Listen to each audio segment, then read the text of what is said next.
up, fight fans? I am Jason BURGOS for Sherdog.com, and in this edition of the Coronavirus Chronicles, I am joined by a man who almost was a participant of UFC 249 before Disney of all things, got it shut down. He is an 18-fight veteran of the UFC and one of the more well-liked fighters in the company during that time. And honestly, how could you not? The man is always smiling, and that's because he is the one and only Smiling Sam Alvey. Sam, how are you? And thank you for the time to talk your almost return to action at UFC 249. Oh, you're very welcome. I'm doing well. Happy to be able to talk to you. You've actually had a pretty difficult last 19 months before just this, because you've never lost 2 straight fights in your career, and until recently you had a 3-fight losing streak. Then compound on that, you had to pull out your November fight with Shogun Rua because of an injury. Then UFC Columbus fight with Khalil Roundtree was a part of several events postponed by the UFC. Then you seemed in luck, got a spot on this card coming up. But for Triple, then that, as we all know, gets shut down. You've been in this game for 13 years, but has this been by far the greatest test of your confidence and focus and everything during your career, dealing with all this? Yeah, in my career, I turned 33 last year. I fought one time. I have never done that. I haven't worked since last July. I broke my hand in October, so I had to pull out of the Shogun fight. And I accepted the fight against Khalil before the pins were even out of my hand. I was mid-December. I couldn't make a fist. There were pins sticking out of my skin. I said, "Yeah, let's do it. I'll be fine by late February." And late March. And they healed up, had a good camp, eased into it, let my hand get back. My hand's 100%. And then Columbus closed. But they said, it's like, hey, Columbus is gone. We're going to get you onto we're gonna have the closed fight in Vegas. Fantastic. And then a week later, they said, yeah, Vegas is closed too. But they didn't cancel the fight. They postponed it. And I said, okay, whatever that means. I'll stay ready. I'm ready whenever. And they called 2 Sundays later and said, hey, can you fight next week against a different guy? I said, yeah, let's do it. Just get me in the cage. I got to work. That lasted for about 4 days. and then that damned mouse, he closed us down. When they come to you and say that, obviously, of course, the first thoughts are, I want to get back in action. It's been too long. I want, get it back in there. But when they say, 1, can you do it on this short notice? 2, different fighter, completely, a lot bigger fighter, 2. Is there at all some level of hesitation? Whoa, I'm willing to do a lot here to get this fight done, but I don't know. Or was it really just whatever? I don't care.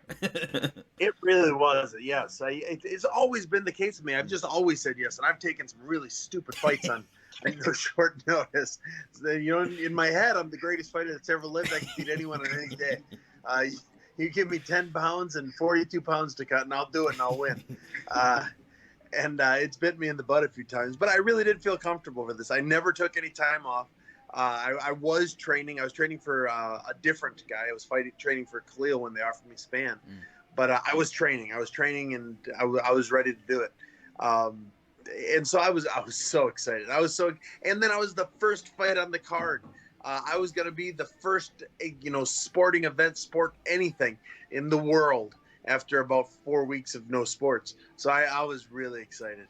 Now, I'm glad you brought that up, because this event was pretty controversial. I know how much you appreciate the history of this sport, having, worked with Dan Henderson for a long time, and from having talked to you right before the Lil Nog fight. Did you dig being a part of this kind of renegade event that was really thumbing its nose at the authorities, or did you catch some heat from fans and even loved ones for being a part of this thing?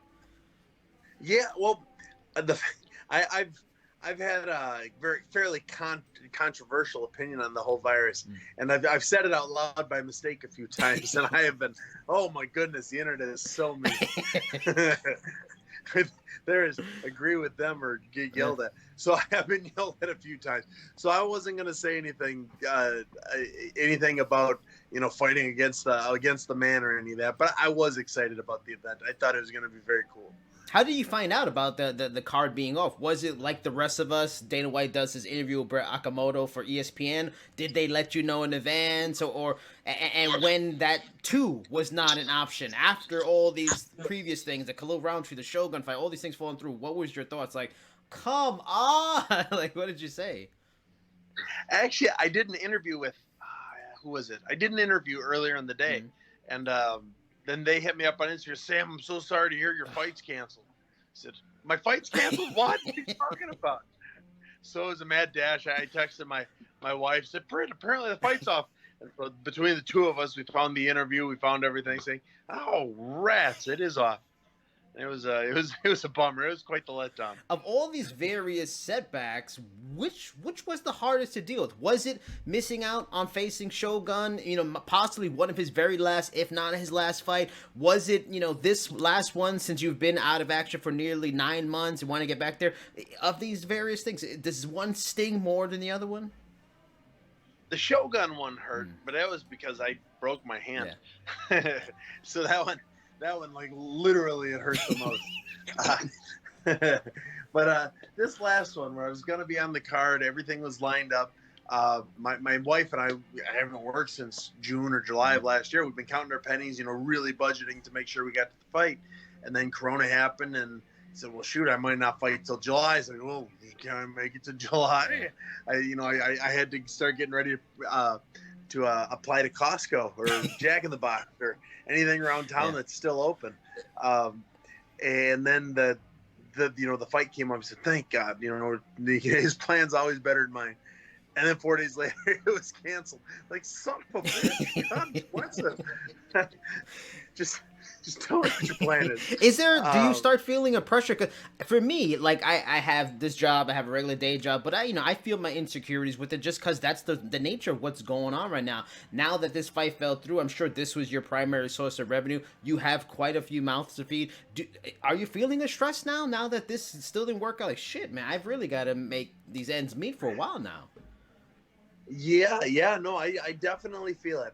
The UFC has stepped up. They haven't told me what we're gonna get yet, but they've been such a good company to me. I'm sure they're gonna pay at least my show money or close to it, or just something along that. I'm gonna get some money for honestly the 4-month camp I just put in, and to help cover those expenses. So I'm sure I'm going to get something from that. And once I know exactly what the UFC is going to help me with, when they think they're going to be able to schedule the next fight, then I'll decide if I got to go teach more privates from 6 foot away or what I've got to do. And I'm glad you brought that up, because I was going to bring that up next too, because Dana White did say in the interview he's going to take care of everybody that was willing to try to be on this card. I just talked to Sarah Morris. She hadn't gotten anything yet. She was supposed to be on the card too. She hadn't gotten her compensation yet, but she suggested since technically you all weren't supposed to fight until this weekend, she would expect maybe something after that point, because she technically wasn't thinking to get that pay anyway right now. Have you been straight told by UFC officials, like, okay, yes, you will be getting some, but just you haven't been given a date when that'll happen? Yeah. I talked to Mick. I think it was either later the day that it got canceled or the next day. But he reached out and he said, "Hey, the UFC, they're gonna get together. The management, everyone's gonna get together, and we're gonna meet. Probably," he said, "it'll probably be next Wednesday or Thursday, and then we'll reach out to you guys after that." I asked a couple of fighters and coaches about this recently, but how was your weight cut? What was that like going into this? I actually talked to also Billy Quarantello, who's going to be on the event supposedly after this a couple days ago. He mentioned not having like the same options he usually would, like he will use a sauna to do his weight cutting, stuff like that. Those elements, he didn't have those going into this as he trained from home, and he was about 4 pounds away from where he usually would be at this point. Was your cut where you needed to be since you were going to fighting at 205, and were you thankful that you were fighting at 205 for this particular instance and not at middleweight like you were back in the day? I'm always thankful I can fight at 205 now. It's a much easier camp. I'm no bigger or no smaller at 205, but the camp is so much easier. No, it was on par to be one of my easier weight cuts. I was going to have about 15 pounds to go the week of the fight, and that's usually pretty easy for me. I mean, and also talking to someone else, they threw out the idea that your immune system can be compromised when you're weight cutting because you're putting your body kind of through a trauma. Was also that any concern in terms of like having to travel, or you were just going to drive down anyway, so it wasn't too big of a deal, and you didn't feel too worried about being compromised in an environment and a virus that can be really scary? Yeah, I wasn't concerned about it at all. There's always some sickness, some car accident, something out there that's going to try and get me. I'm just going to make the best of every situation that I get in. Speaking of like mentioning your family earlier, we've talked about a little bit off of interviews. You recently have tried to add to your family via adoption. What is like the latest going on with that? Tell me the background story. Has it been settled? Do we have a new member of the Smiling Alvey house? Oh, we've got a little girl. All She's not right. legally ours yet. She's not legally ours yet, but we've been doing very well with all the court cases. We're a foster family, my wife and I, and that's one of the, especially with the everything in the world shutting down right now. She and I are being very passionate about this foster family that we've become. We got this little girl early on, and we're working on the adoption, and hopefully sooner than later. But we've also opened our house up to any other foster kid that needs something, especially for the time being. We don't know where it's going to lead. We don't know who needs what, but as bad as it is for everyone that's getting sick and everyone that's being hospitalized and everything, that there are kids out there that are just, their only relief in life was going to school. For whatever situation, now they don't get that opportunity. Now they are stuck at home with some issues, with some parents, with some people that are never up to any good, and there's nobody around to help save them from that. And it's one of those things that my wife and I, it'll be hard because we have 5 kids right now, but yes, and 2 cats, 2 dogs, and et cetera, et cetera. But we're keeping ourselves open for any new fostering that needs to be done. We just had another meeting today with the foster agency, and any child we can help, we're gonna try. That's amazing. And interesting thing, and I wanted to ask you about this, is you have 5 kids to work with, and that I have been helping with my son because he's doing homeschooling here in New York and stuff like that. So I've been thrown into being like a de facto teacher's aide at this point. Me and his mother. Like, what's the situation for you? Are they doing that? Are you having to be like, you have a class over there? Like, are you having to be like a teacher's aide to 5 kids? Everybody's got a tablet and stuff. Well, luckily, my kids are young. It's 6, 5, 3, 11 months, and 9 months. Wow. So the only one that's in school is my 6-year-old. My 5-year-old, we were doing like at-home TK or pre-K, so it was kind of this or that. But my 6-year-old's in 1st grade, and that's the only one we really have to stick with.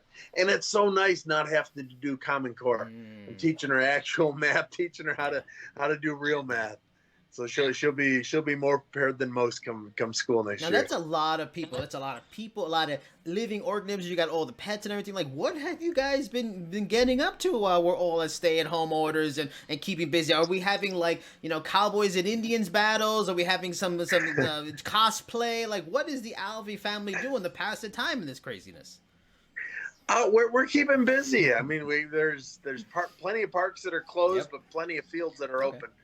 So we go and we just find stuff to do. We have a good time. I'm teaching all my kids instruments, and so that'll help kill half hour at a time every now and then. And Disney Plus is pretty amazing. So we've been keeping very busy. We've been learning some new skills with all this quarantine going on. Have you watched Upward? We're planning to watch Upward today. Have you seen that yet? Upward. The new one. I'm not sure if it's called Upward, but it's the new one that's like fairy tale creatures, and Chris Pratt did the voice, and Tom Holland. Oh yeah, Onward. Okay, there you go. Yeah, we saw that one. I think we might have seen it the day it came out. Oh, okay. It was all right. It wasn't too bad. I like the voices. Chris Pratt. After listening to him, he and Jack Black need to do something together.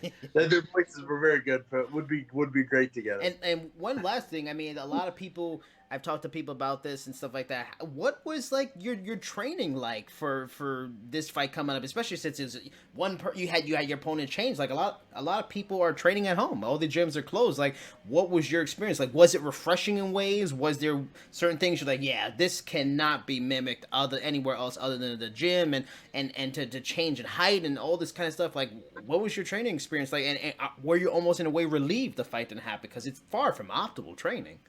Oh, and you know what? Honestly, I was keeping so busy training. I had so many friends, so many training partners that I could work with, and in a lot of different places to do it. So I was still disappointed, but I was hoping that whoever I was fighting was having hard times finding training partners, because I was not.